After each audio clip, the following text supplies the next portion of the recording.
Now I will introduce our first guest international lecturer is Professor Boaz Hameiri. Professor Boaz is a senior lecturer in the Aviv program Mediation and Conflict Management in Tel Aviv University. Professor Boaz has had his PhD training in social psychology in Tel Aviv University, and he has gone through post PhD programs in Pennsylvania College in the Peace and Conflict Neuroscience Lab program. He has been very close to all the process of Andres Casas, who has led many of the activities of this seminar, and they together had the great opportunity to get to know all the work by Professor Emil Bruno, who you know is part of the inspirations of these events. It's a pleasure to have Professor Boaz. Thank you very much, and the floor is yours. Okay. Good morning. While Professor Boaz gets ready, we will see a video. A few years ago, we had the pleasure to have this invitation by Dr. Gomez, Dr. Uribe, Dr. Hernando Santamaria to meet Emil Bruno, who came to visit us. This event is an honor. Emil uh, left us a couple of years ago, but he left a great legacy in this bridge between neuroscience, psychology, economy of behavior, and behavioral science. And while Professor Boas gets ready, we will see a small video about Emil's life. He produced this. It was some amazing thing, and amongst the amazing things he did, as soon as he knew he was sick, he prepared a design to say goodbye to his family, and let's see that story. Go ahead, thank you. Ya que lo viste. I want to offer a little bit of perspective Quiero on my ofrecerles situation un because, poco de again, I perspectiva feel the porque de concern nuevo and siento I la appreciate preocupación the y beauty aprecio la belleza of the human de la experience of grieving experiencia for humana for de someone you care pasar about. duelo Right? por This alguien is que this is like queremos. sacred Es and algo cherished sagrado and such a y beautiful part es of algo humanity. hermoso So de la I don't want humanidad. to rob you from Entonces it. no quiero Right? quitarles I don't want to eso, take that away from no you, quiero que but I want to pierdan give eso, you some of the pero quiero perspective that I darles have. la perspectiva que yo tengo. En enero de 2019, el científico Emil Bruno reunió a un grupo de estudiosos y colegas en su casa para discutir su investigación sobre psicología y neurociencia del conflicto humano. Varias semanas antes, a Emil le habían diagnosticado una clivostama, una forma agresiva de cáncer cerebral. El tiempo medio de supervivencia de un paciente con glioblastoma es de 14 meses. El propósito de la reunión era animar a sus compañeros de The first thing I'm investigación going to a try to continuar con do, el which I trabajo. know is Lo hard, primero que I intentaré totally hacer, y sé que es understand difícil, y the personal narrative comprendo part of la this. Right? historia I personal started with de my esto. brain. I called Comencé you all con mi here. cerebro, I have los this llamé crazy tumor in my acá, tenía este brain. tumor Right? I even have a cerebral, film crew filming tenía me. incluso So un equipo que me everything is estaba squarely grabando, focused on me. todo estaba So the centrado en first mí. thing I want to Entonces do lo primero que quiero is try to shift attention away from the visionary and make sure it's squarely on the vision.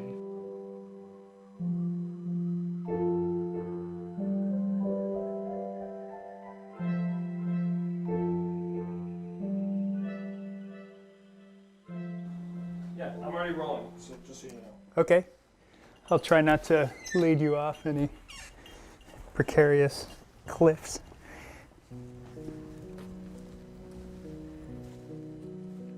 My work focuses on trying to understand the biological roots of conflict. Why do we as humans find ourselves in this frustrating predicament of conflict between groups that often turns deadly and then can stick around for generations? So what is it that drives us to conflict? And then with an understanding of the biological roots of conflict, how can we get ourselves to transcend it? In my time living and working and traveling overseas, I had a number of experiences that have informed the research that I do now. But there was really one that will never let me go. When I went to Ireland during the Troubles, I went there to volunteer at a conflict resolution camp. And this is a camp that brings together Catholic and Protestant kids for kind of shared experience. After 3 weeks of this experience, after me, a bunch of the counselors, and a bunch of the kids had left, a fight broke out between two boys. And it immediately split the group down partisan lines, and there was a full-scale brawl between the kids. I went away from this experience wondering what the hell we had just done, right? That we went here with all these great intentions and wonderful intuitions about what would be effective to decrease, hostility between these groups. And I really think that we actually made things worse. So where are we? Well, this is our backyard. When we first decided to look for a place to live, the realtor who was across the street said, well, to get an idea of what you might be looking for, let me take you to this house that's gonna go on the market soon. She took us into the backyard and we said, we're home. We didn't even look inside the house. This was enough. Here's the tree house. One way that I think about this research is, so what? How can it help people like my younger self do a better job at decreasing conflict between groups? No intervention will work for everybody. But if you have a number of interventions that are all directed at different processes, then maybe the people that are motivated by hatred might be affected by this intervention. And the people who dehumanize are more affected by this intervention. Maybe in 50 years, we can have a menu of options and we can place people into the intervention that might work best for them. I think that's an exciting possibility that's perfectly plausible if we keep going down this path. I actually came back here and built the chicken coop before we had moved into the house. Another thing I'd wanted to do for quite some time. We like to let them out into the wider yard when we're going to be around. The only concern when they're out here is that a hawk might come down from above and pick them off. But if we're here, the hawks will be good. When I was born, my mother had what you call a break, or a psychotic break. She descended into schizophrenia, and I had a front row seat to this whole process, seeing my mother's mind turn against her. And of course, it's a horrifying illness, right? It has these, what they call positive symptoms, mainly paranoia and hallucinations. So she had auditory hallucinations her whole life, and these are often, threatening voices that call you by name and then insult you. And people with schizophrenia are not able to distinguish these voices from reality. In that way, it's this terrifying illness. It's like a waking nightmare that you're not able to perceive as a nightmare. You think it's reality. And so, as a young boy, I was faced with trying to understand my mother's reality, which was very different from everybody else's. And I think this is what got me interested in empathy, is I was trying to engage these empathic muscles my entire life to make sense of my mom's reality. Last year, at about this time, actually it was right before New Year's last year, I had this weird experience with my vision. Everything was getting darker, and I thought it was just the changing of the seasons, but then I realized that each night I was increasing the brightness on my monitor, my computer monitor. And then I started getting headaches, and I'm a neuroscientist, so I know that weird things with vision plus headaches is probably a bad sign. So I was pretty sure that it was a tumor that was causing this. And I went to urgent care, and they took a CAT scan and then quickly sent me over in the hospital. 4 days later, I was having brain surgery to remove a tumor that was lodged in my visual cortex, in my right visual cortex, which is why my vision was affected. The type of tumor is called a glioblastoma, and unfortunately, it's the deadliest type of brain cancer. So I know how to read these papers, so I of course quickly researched what was going on in my own brain, and the survival curves are quite bleak, with like an average survival of about 14 months. I responded to this diagnosis in a way that I know I'm not supposed to respond. I'm supposed to go through the stages of grief, right? DABDA, denial, anger, bereavement, these types of stages that's common for the human brain to go through. But there are other ways that the human brain can respond, and one of them is to get this incredible sense of clarity and focus on what's really important in life. And for whatever reason, I think that I have been had the great fortune of responding this way rather than a typical way. And this has made me laser focused on the things that I think are most important, the things I want to achieve before I'm gone. One of the ways that I think about how we're driven to conflict is that we have a series of forces within our minds that are either pulling us towards conflict or holding us back. That liking another group might be an inhibition from harming them. Humanizing another group, again, might be an inhibition. If you hate another group, that might be something that pulls you towards conflict. I think the force that I've had the longest interest in, that kind of sparked my interest in conflict in general, is empathy. So trying to understand and appreciate another person's perspective and really feel for them. Our intuitions aren't necessarily the best guides of what's going to work, especially in intergroup conflict. So I think one of the important things about this research is it challenges our intuitions and might give us a more effective way forward. If we can be aware of the ways in which empathy actually interacts to increase or decrease conflict, then it might make us much more efficient at developing programs that have the desired outcome rather than interventions that backfire.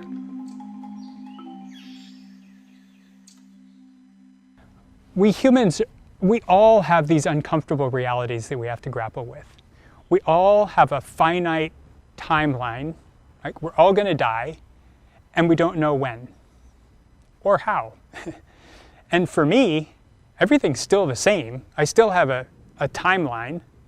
Right? It's just that the probability curve is shifted on this timeline. Maybe the maximum is decreased quite a bit, and I have a little more certainty on probably how I'm going to die. So, you know, I don't think anything has changed that much for me. I feel very fortunate in many ways, and another way I feel fortunate is I have at least enough time to prepare as best I can my children for the eventuality of the loss of their father. And I know that children can respond in different ways to trauma, right? If they have support around them, then they might respond in really positive ways to a traumatic event. It might make them stronger people. If they have no support, then it can be the type of trauma that throws them into depression, that gives them a chip on their shoulder their entire life. And I have the opportunity to try to shape this. And that's amazing. So that's part of this, right? This treehouse. It's part of the physical structure that I create for them at this house, but it's also the emotional kind of support structure that we have time to develop for our kids. Of course, we've been doing this our whole life, but it allows me to be even more intentional about it. One other question I've had is why I have responded, like why I have responded positively to this own moment of trauma for myself. I think on balance, I've gotten a lot from this. I feel like my focus on trying my best to have a positive effect on the world has only been increased since the diagnosis. And I've been wondering why this happened. And I think a lot of it has to do with my mom. That not only was she inspiration to go into neuroscience, but she's inspiration to try to do the right thing right now. And I think the reason is that she showed me this remarkable example. She like walked through this incredible valley of darkness, but she never let it touch me. And she never once in her life did she direct an unkind word or gesture in my direction. And that's just kind of remarkable, that she could walk through so much darkness and give me only light. And I think I've realized that I've responded to that not just as inspiration, but as a challenge, right? Now I find myself in my own valley of darkness, and, you know, if my mom was able to do that, certainly I should be able to do it as well. So I've just realized how much she was able to give me when she was beset by so much in life.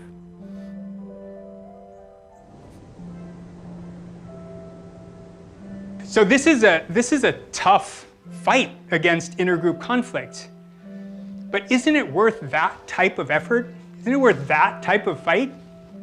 You know, we know the realities of conflict. By all projections, that kind of suffering is going to increase. I am trying to say that my goal, our goal, should be more dramatic than just doing good science, although that's important and wonderful and good. But we have the potential to do more. You have the potential to walk through darkness and spread light. And the nice thing is that this force is in us and communal. It's not owned. And the best way to activate a communal force is to be a community. So that's why we're here.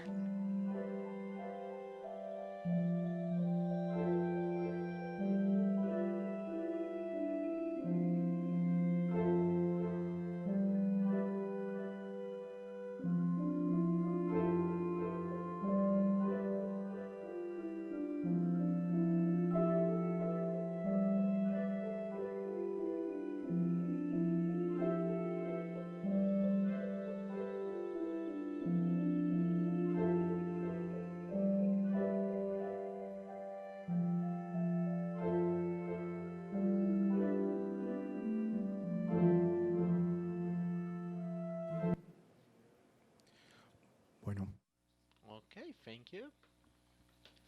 We wanted to share with you this important message, these important thoughts, these final thoughts of Professor Emil Brun to encourage this research, this cross-disciplinary research, those biological bridges or bridges between biological and social sciences that inspired this event. So without further ado, we're gonna introduce Professor who is a senior lecturer at the Mediation and Conflict Management program at Tel Aviv University. And also we are going to introduce the director of the Department of Psychiatry and Mental Health Science, Professor Miguel Uribe. Welcome, Dr. Boaz. Welcome. Gracias.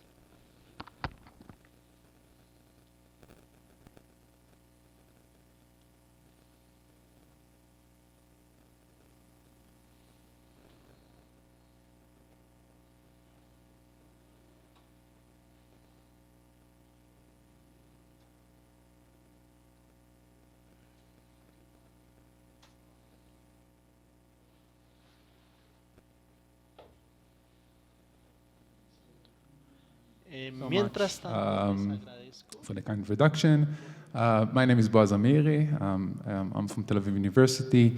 Thank you so much for organizing, Hernando and Andres, and for all the people who were involved. I'm really looking forward to engaging this discussion, hopefully engaging in some future collaboration, etc. And I think that this is a wonderful, first step in that direction. I'm very delighted to be here. Very delighted to meet new people and tell you a little bit about my research on psychological, interventions or peace interventions more particularly. Just wait for the presentation to... It's a really lovely presentation, so it's worth the wait.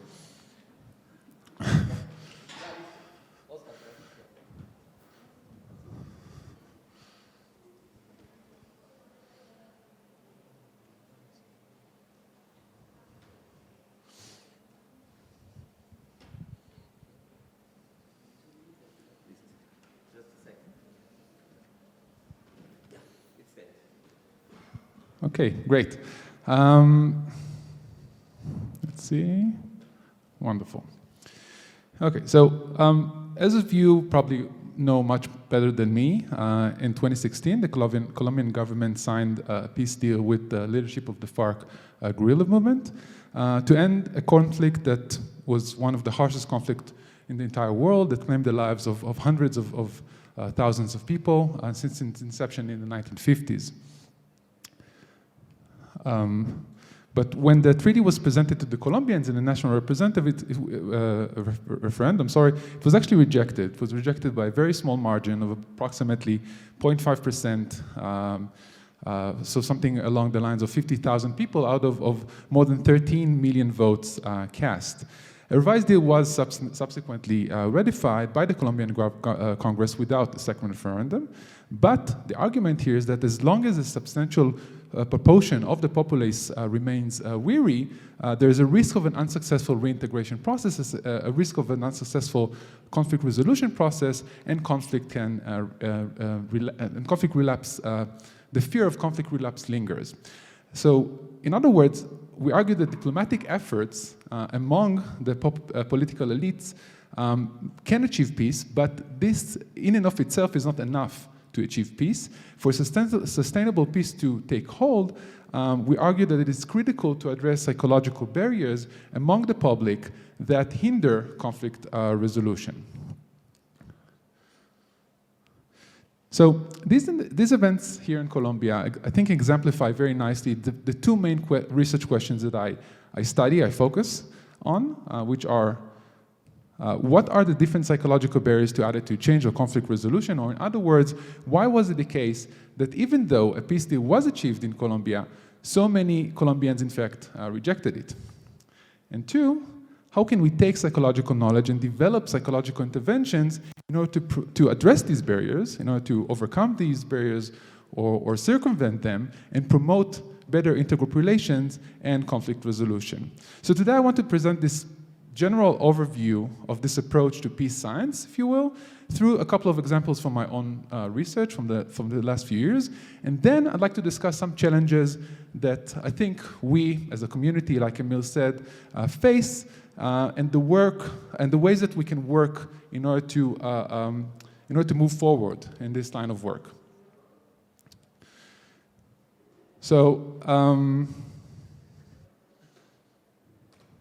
before we dive into the research, I'd just like to say that many of these ideas, projects, etc., were done either in collaboration with Emil or were inspired by Emil in what he was referring to as work, as the effort to put science to work for peace.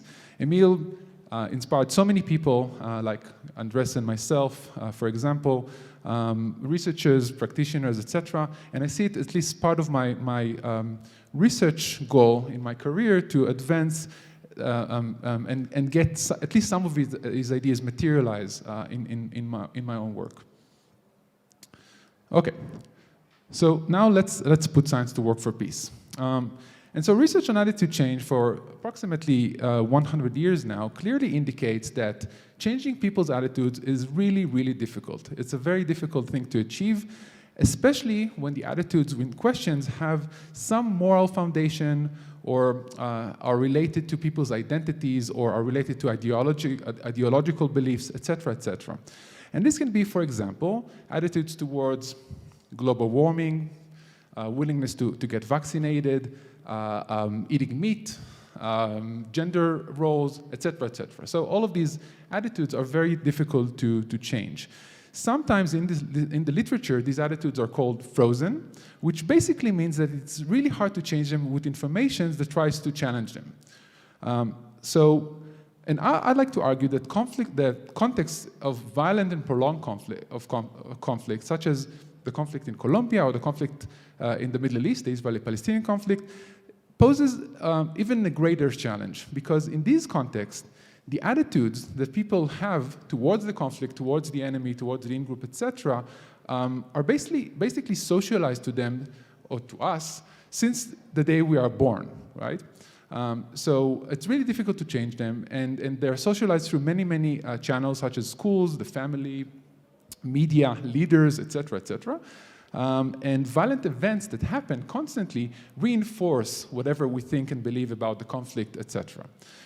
In this context of intergroup conflict, these frozen attitudes maintain the conflict in essence and the intergroup hostility.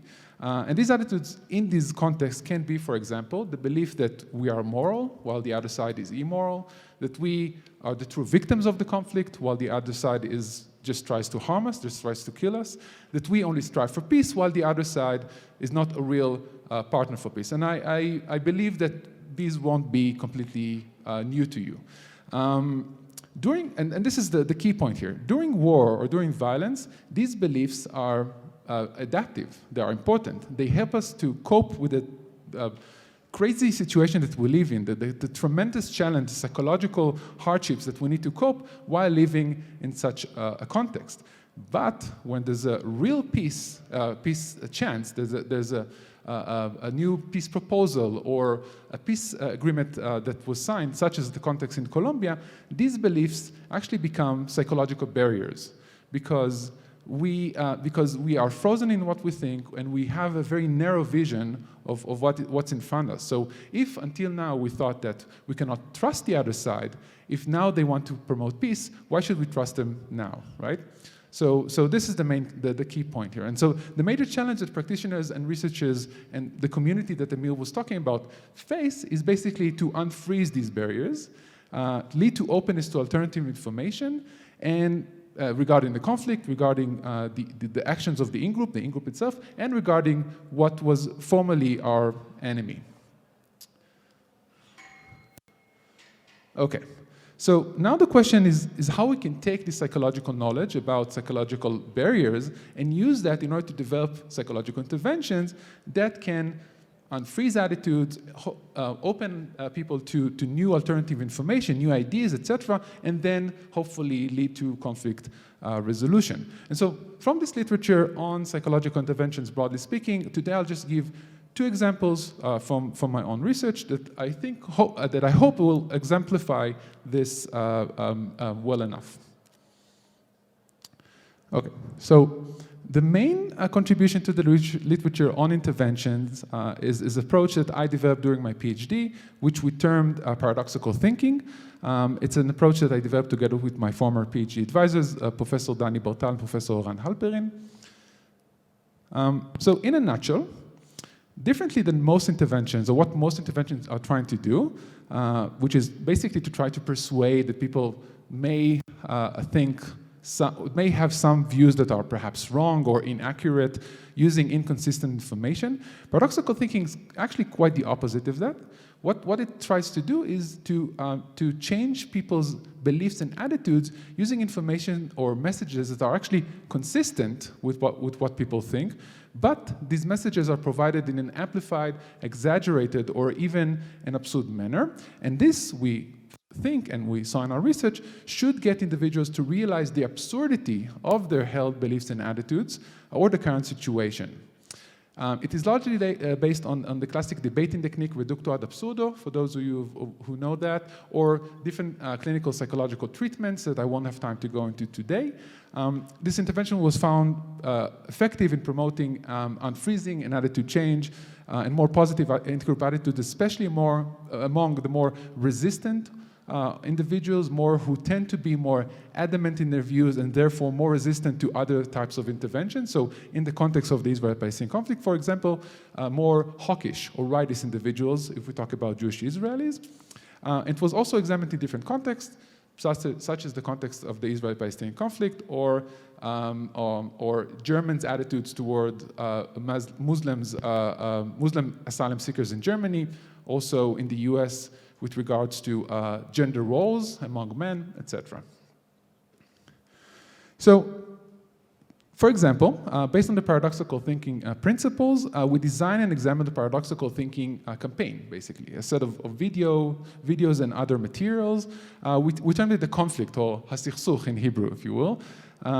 This campaign included YouTube video clips expressing different ideas that were consistent with the shared conflict-supporting belief system that the vast majority of Jewish Israelis hold, but again, in an amplified, exaggerated, or even an absurd manner. Each video dealt with a different theme that is at the heart of the Israeli conflict-supporting societal belief system.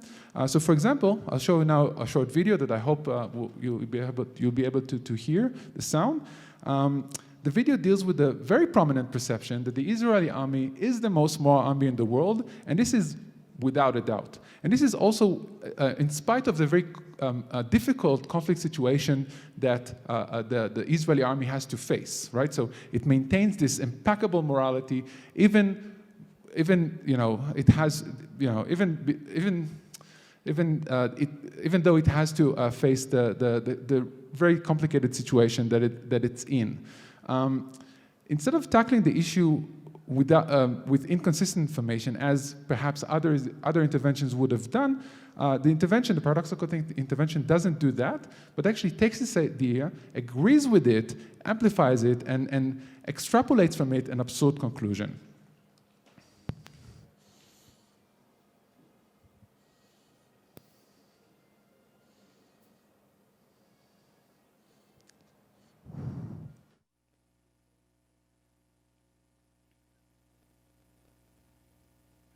Para la moralidad, probablemente necesitamos el conflicto. Okay. So after we found this campaign to be effective, or this videos to be effective in a longitudinal online study that we conducted in Israel, we actually wanted to test its effectiveness as a real-world campaign, as a real-world intervention. So what we did was, based on these initial materials, we created a multi-channeled campaign that had the following 3 channels.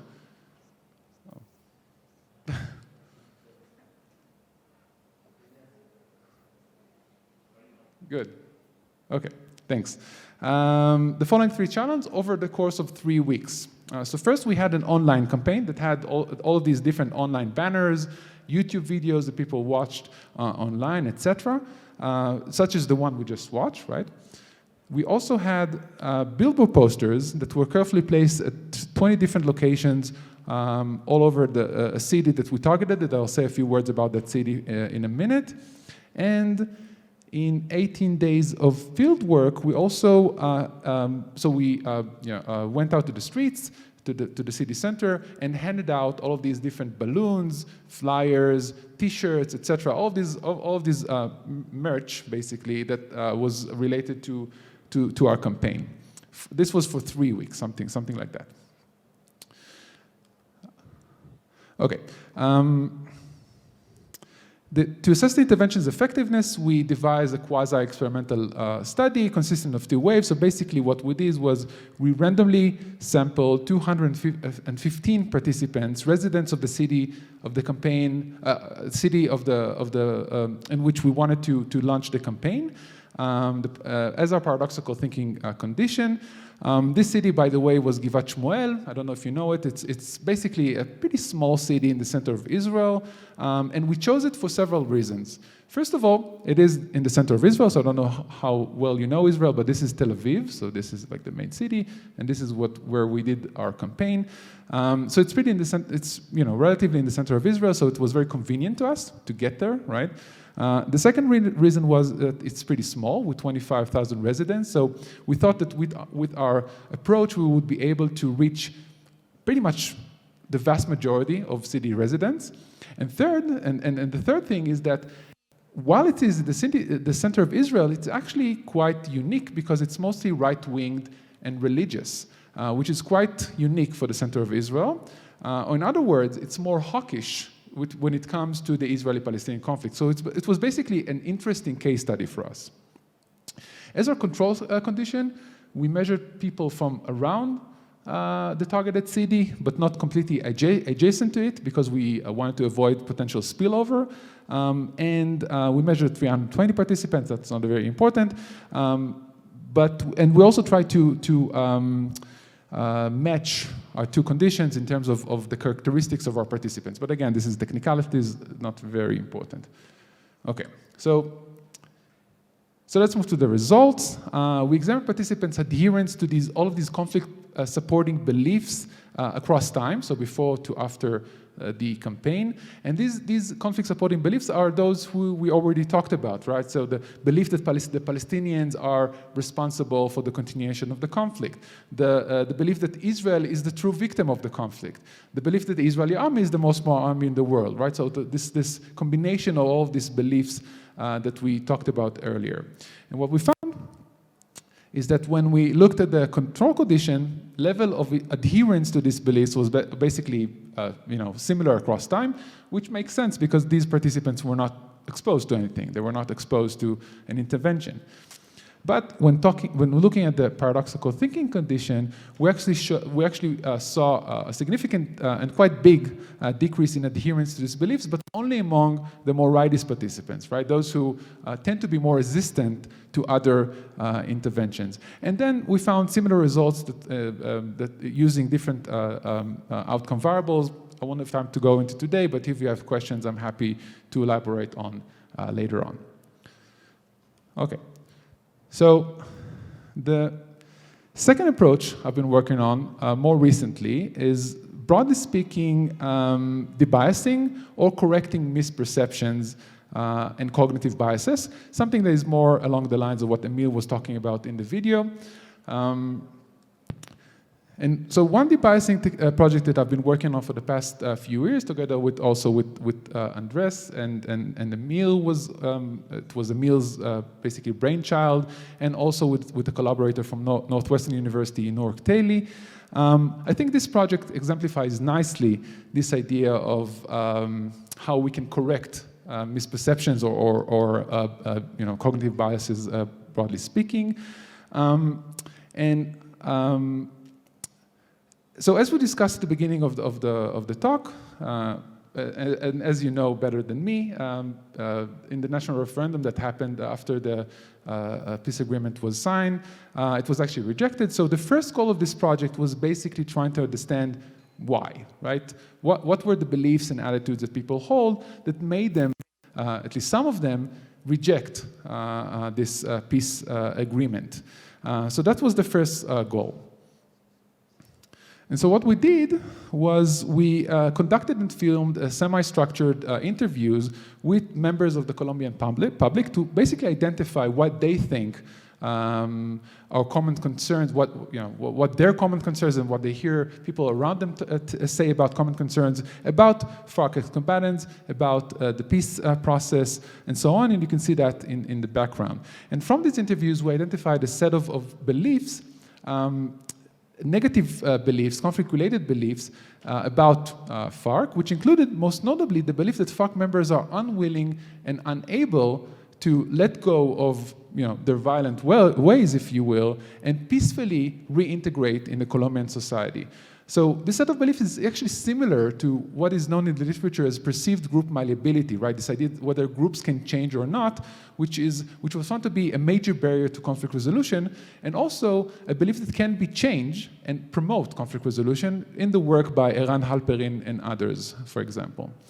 So based on these interviews, we conducted a survey among a large sample of Colombians and found that indeed there's high endorsement of this belief. So it wasn't these random people that we talked about on the streets of Medellin, right? It's actually pervasive across the Colombian society.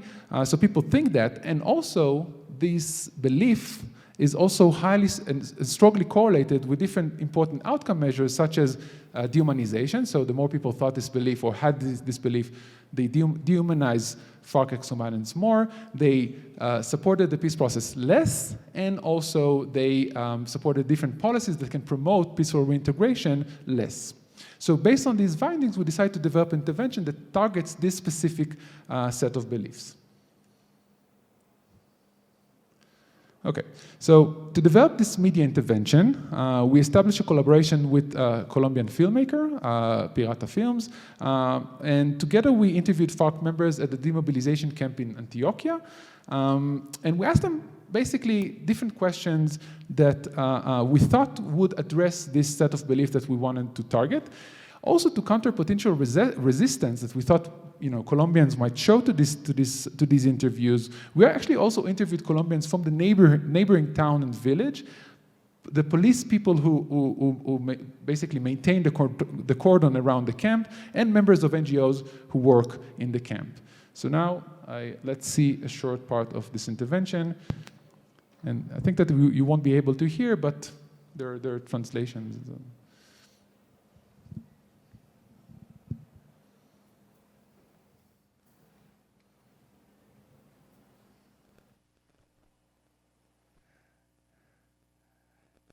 ¿Cómo ha sido la relación con ellos? ¿Ha sido difícil?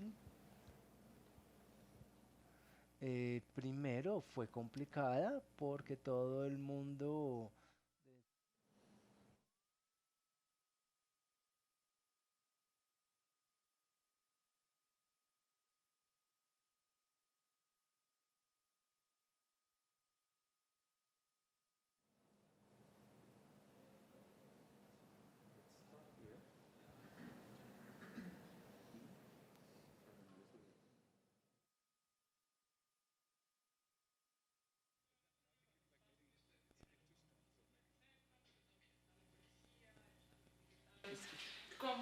¿Cómo ha sido ese?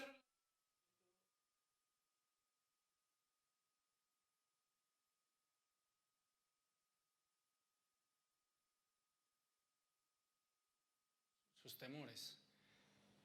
Se fue construyendo.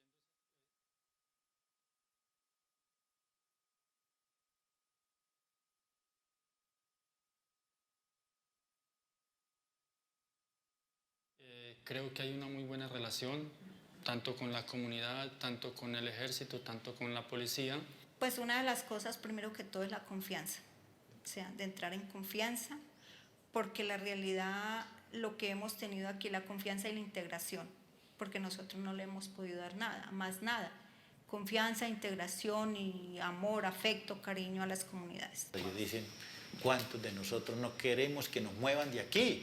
Porque aquí nosotros venimos, jugamos fútbol con ustedes. Nos dijeron que hay un equipo de fútbol. Sí, aquí hay un fútbol mixto. Claro, mixto. Sí, policía, soldados, comunidad y excombatientes. Ya se organizó el equipo de fútbol de mujeres. Ya fueron y jugaron en Dabeiba y derrotaron al equipo de allá. No, hemos trabajado muy de la mano, actividades, arreglada de camino, arregla de carreteras, que una ayuda para una señora pobre allí, que hay que hacer una rifa, que hay que hacer una venta, vender boletas, un bingo, pero que hay que colaborar. Siempre lo hemos hecho. Nos ha tocado aquí en este espacio trabajar de la mano todos juntos en el arreglo de la carretera. Soldados, policías, defensa civil, las dos comunidades, aquella y esta, nos ha tocado. Okay, so the video goes on for a few more minutes, but I think that in the interest of time, we should move on. Okay, so using this footage, what we did was we created 10 different versions of videos, 10 different videos. Some specifically targeted this set of beliefs that we talked about, meaning the unwillingness and inability to change, basically. Other videos targeted other beliefs, closely related beliefs, such as the belief that about FARC members' honesty when it comes to the peace process. We also examined different iterations of the videos. So in some videos we only showed interviews with FARC members. In other videos we showed only interviews with non-FARC Colombians, and in some we showed both in different order. So in some we showed first the interviews with FARC ex-combatants, and in others we showed and then non-FARC Colombians, and in other videos we showed the reversed order. And so we tested all of these videos compared to a no video control condition in an intervention tournament, something that I talked about yesterday, so for those of you who were here. And while most videos were relatively effective when it came to assessment that was done immediately after exposure to the videos, today I'll focus just on one video that was found to be especially effective and especially robust. The video I just showed you, which basically focuses on this idea that FARC ex-combatants are unwilling and unable to change, and showed first FARC ex-combatants and then non-FARC individuals. Okay, so awesome. So as can be seen here, compared to the control, which is shown in black with individual responses you can see in green, the video, in gray, the video showed in green with individual responses in light green significantly decreased this adherence to this belief that we talked about, that FARC members are unable and unwilling to change. It significantly decreased dehumanization of FARC ex-combatants, significantly increased support for the peace process, and support for different policies that can help FARC ex-combatants peacefully reintegrate in the Colombian society. Importantly, all of these effects persisted when we got back to the same participants after approximately 10 to 12 weeks, while most of the effects that we found for other videos actually subsided after this period of time. So in the second study, we actually replicated these results using another sample of Colombian participants. And then we decided to replicate these findings again in a second pre-registered study, a third study overall. But this time we wanted actually to use behavioral measures, right? Different measures that can actually promote peaceful reintegration of FARC ex-combatants in the Colombian society, as opposed to just asking about their beliefs or behavioral intentions, etc. So participants were randomly assigned to either see the video that I just showed you or to the control condition. And then we had two measures. In the first, we asked participants to read these 6 resumes or 6 CVs of different applicants that supposedly try to get accepted to 6 different jobs. So these were, for example, taxi driver, nurse, farmer, etc. And so these resumes look like the one you can see here on screen. One sentence in the middle of the resume that I don't think that you can read says that these applicants are actually the beneficiaries of a reintegration program by the Colombian government, which is basically an indirect or subtle way of saying that these are ex-combatants, basically. And so we asked participants to put themselves in the shoes of those who need to, make the decision on whether to hire these applicants or not, and ask them the willingness to hire these different applicants. In the second measure, participants were told that they now finished the study, and as a bonus for finishing the study, they get some additional sum of money. It wasn't a lot, but a nice sum of money.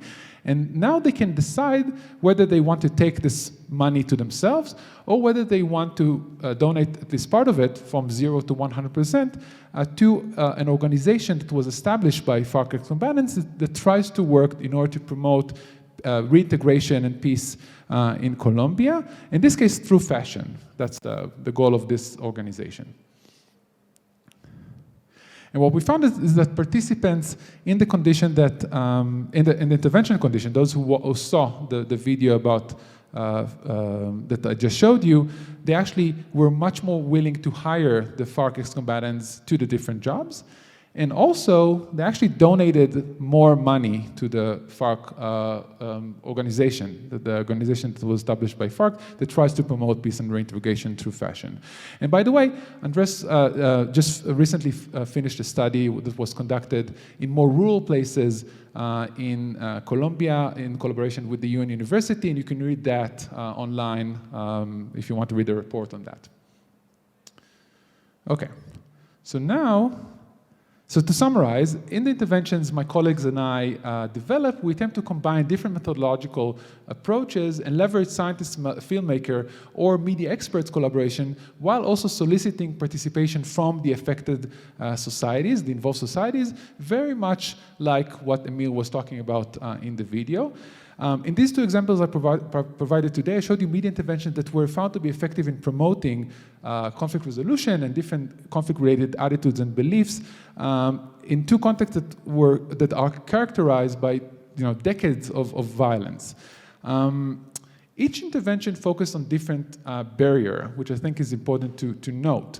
So in the research on paradoxical thinking, we focused on the tendency of beliefs, conflict-related beliefs, to freeze, right, in these contexts of prolonged and violent conflicts, based on the research by others, such as I mentioned, Dani Bartal and Eran Halperin. And this led us to think about how to deliver the content, right? How to structure our argument as opposed to the content itself, right? That was less important in that line of work. In the study that we conducted in Colombia, the assessment of the targeted barriers was actually part of the initial assessment that was part of the study, and this was basically fed directly into the content that we developed, that we eventually developed the interventions that was based on. These are media interventions, so I think that they can be scaled up relatively easily. And so we think, and I think, that they have the potential to nudge societies immersed in conflict towards a more peaceful direction. But at this point, to cater to, I think, some of the goals of this seminar, I'd like to discuss different challenges that I identify, and also that I and others identify, that guide my thinking about where we should go next in this line of work, again, as a community. So, yeah.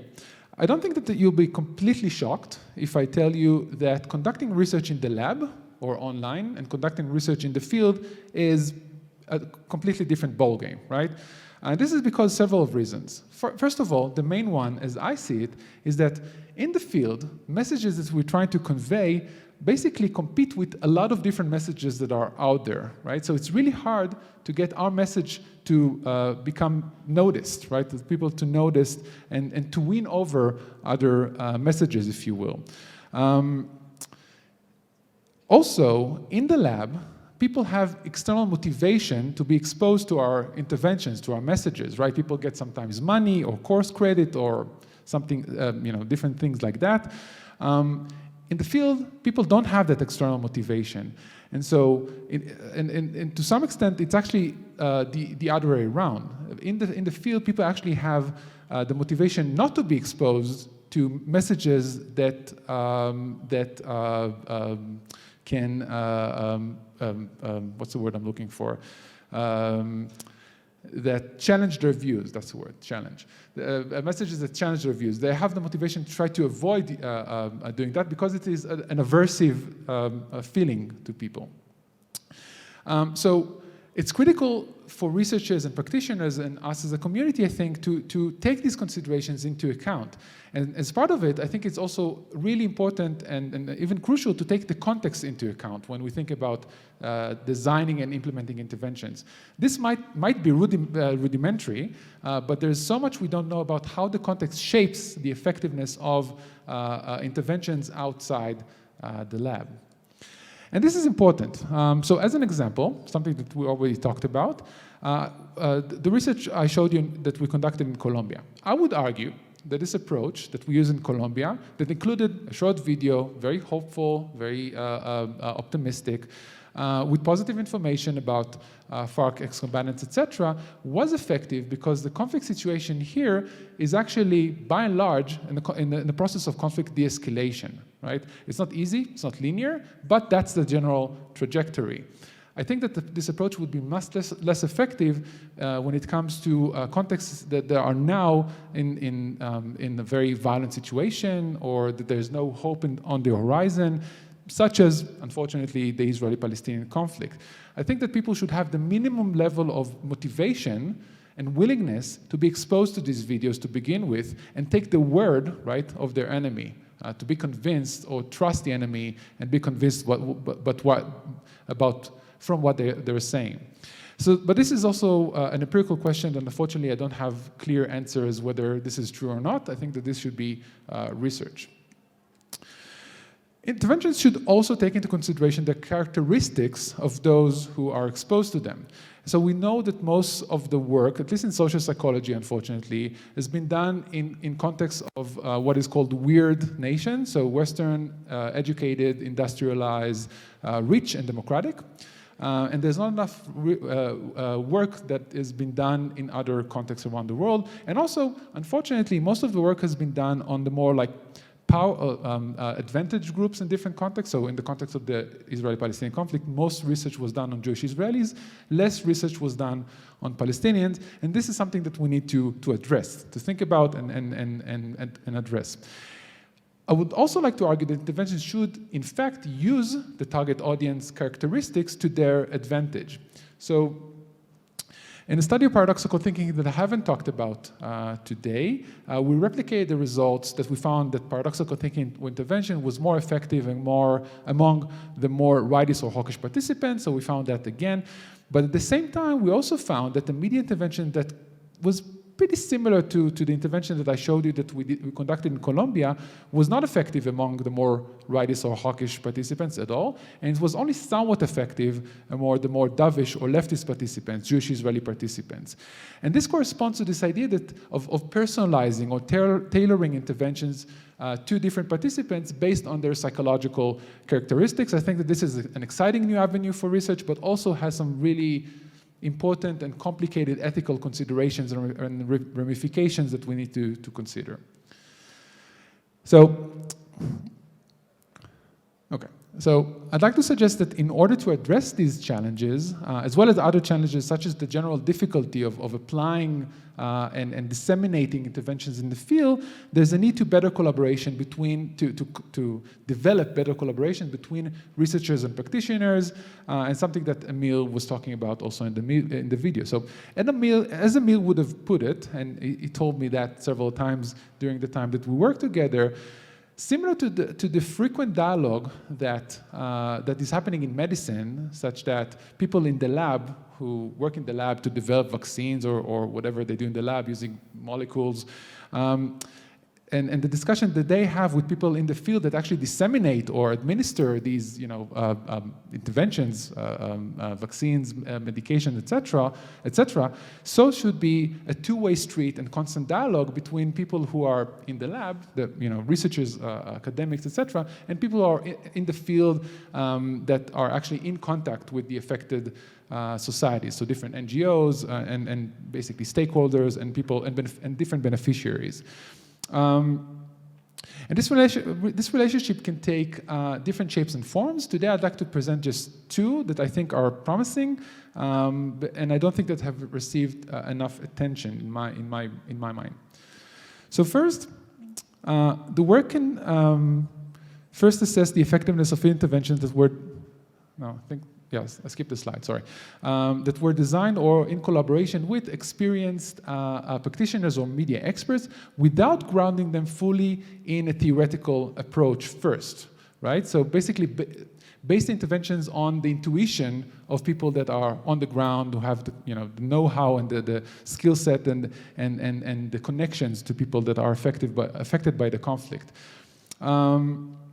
And these people can also, in many cases, create more compelling messages, as opposed to a researcher like me, who is not, I'm not well versed in communications. I'm not a media expert. So for me, it will be much harder to come up with something that is compelling, that is interesting, that is engaging, etc. And then hopefully the intervention is found to be effective, potentially using intervention tournament. Again, going back to my talk yesterday, researchers can do some reverse engineering in trying to understand what was effective, what was the psychological mechanism, what are the different boundary conditions, when it works, when it doesn't work, etc., for whom it works more or less, and so on. And this, actually, the work on paradoxical thinking, although I didn't present it as such today, actually resembles this approach. So it was first basically developed by some media experts that we worked on, and only then we did some process of reverse engineering to try to understand what was actually going on there. Another potential fruitful approach that I would like to suggest is what sometimes is called multi-dimensional interventions. So these basically combine different approaches to create one holistic and potentially effective intervention that attempts to affect multiple things, multiple aspects of the targeted issue at the same time. And this is much like hitting glass before we can shape it, before we can manipulate it, right? And so just as one example, one clever example that I want to present to you, in a study that was conducted by Amit Goldenberg, a good friend and colleague from Harvard University, Kinneret Endeveld, and others. In the study, the researchers tried to overcome the fact that in context of prolonged and violent conflict, such as the Israel-Palestine conflict, people on different sides of the conflict don't have the willingness and the motivation to actually engage in contact with people on the other side, right? And so in order to try to address that, what they did was actually they taught a group of participants before the meeting, before the contact intervention, that groups can change, right? That groups can change in general, that groups are malleable, and then only after that, they got the participants to engage in contact, and they found that this very simple interventions was actually effective in leading to much more fruitful contact intervention between Jewish Israelis and Palestinians. So this approach, I think, opens a realm of new possibilities that I think is really, really exciting.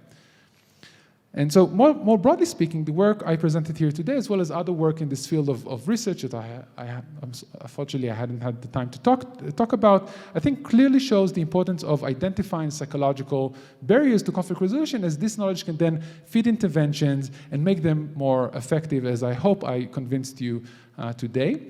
But at the same time, there's much more that we need to think about, much more that needs to be developed. For example, I think that we need to know much more about how the field affects interventions, how the context affects the effectiveness of interventions, the effects of message recipients, etc., the stuff that we already talked about. And one way to approach these challenges, I would argue, is by narrowing the gap between researchers in the lab and people who are in the field, practitioners, NGOs, etc.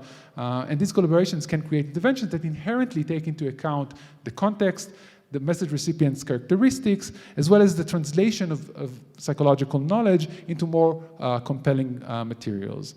And with that, I'd like to end by thanking my collaborators and the funding agencies, and thank you so much for listening.